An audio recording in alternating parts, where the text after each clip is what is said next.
I would love to fight International Fight Week for that title. I think that'd be perfect. So July.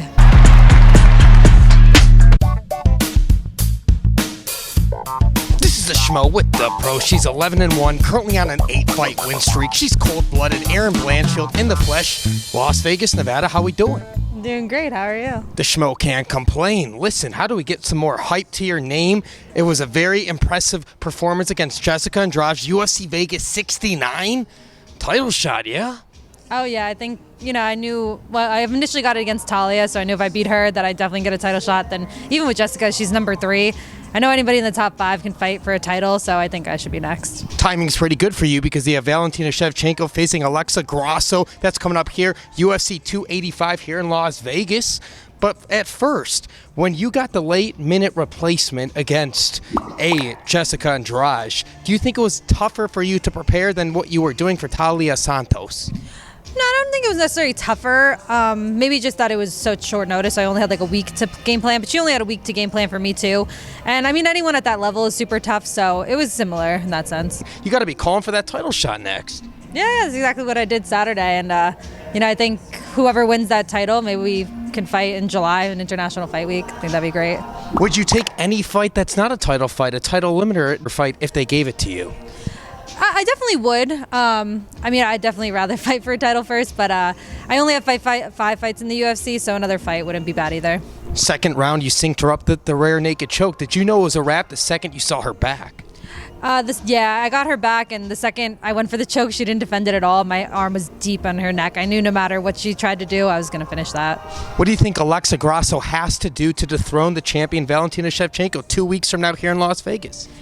I think for Grasso to win, she would have to stay long and try not to eat too many leg kicks. I know Valentina is going to try to chop her up with those, and she would have to try to beat her at the hands and not get taken down. But over 5 rounds, that's going to be a tall ask.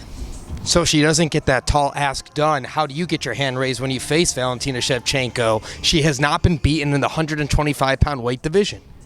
I think my style is like perfect to beat her. I think I'm a better grappler. I know I can take her down. I know I can strike with her as well.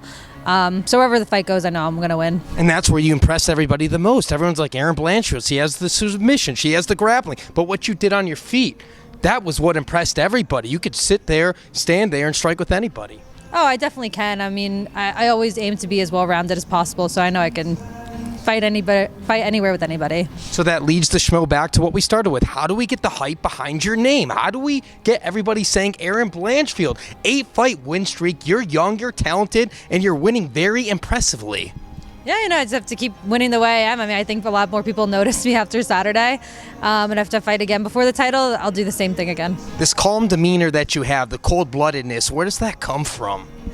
I think it's just part of my personality. I've been training since I was a kid, so like I kind of expect these results out of myself. So I think it's more like I've seen it kind of like happening. So it's like not a surprise. But when you studied this game the long time, when you've seen the legends come up, the Ronda Rouseys, the people with the hype behind their names, the Joanna Jędrzejczyks, the Rose Namajunas, what about Erin Blanchfield? What do you do to differentiate yourself to be the face of this era of mixed martial arts?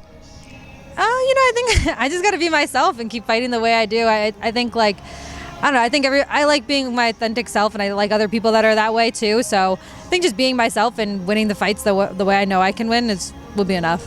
So what's 2023 look like for Erin Blanchfield? This entire year, all said and done, the Jordan era. How do we know this year is all about? Oh, I think I definitely get that title. I'm 23 too. It's 2023. I think it's time for that title. There it is. Final message for all the cold-blooded fans out there worldwide. Just keep watching. I plan on getting that title before the end of this year, and I'll do whatever I have to do to get that. She's the pro. I'm the Schmo.